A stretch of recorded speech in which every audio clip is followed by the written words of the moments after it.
Bienvenue à vous, merci d'être avec nous. Voici les titres de l'actualité. La rencontre entre Donald Trump et Vladimir Poutine débute dans quelques instants en Alaska. Les deux hommes vont évoquer le conflit entre la Russie et l'Ukraine. Impossible de prédire l'issue des discussions. Nous nous rendrons donc sur place pour prendre les toutes dernières informations qui circulent. On retrouvera Philippe Trotter.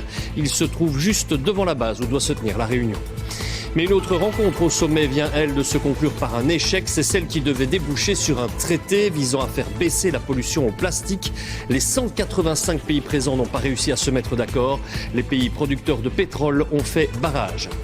Un acte antisémite en France. Des individus ont abattu un arbre planté en hommage à un jeune juif séquestré et torturé. C'était en 2006. Les autorités françaises annoncent que les auteurs seront identifiés et sévèrement punis. La fête du 15 août en Outremeuse, la première soirée s'est déroulée sans incident majeur.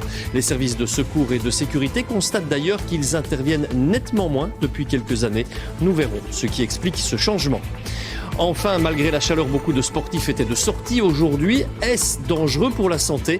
Si les plus aguerris ne risquent pas grand-chose, les moins habitués doivent se méfier. Explication dans un instant. Votre 19h30, Sacha Daout.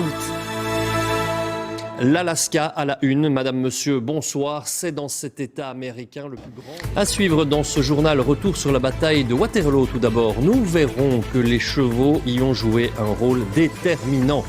Des châteaux d'eau désaffectés connaissent une seconde vie, exemple de transformation. Une chambre d'hôtel, elle est assez haut perché.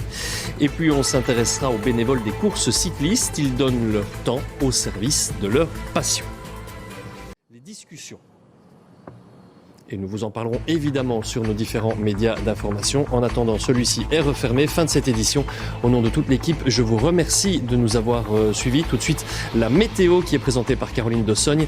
Et puis un nouveau numéro du magazine Stoum, Péquet et des Raouettes. Je vous souhaite une excellente soirée. Je vous retrouve demain à 13h.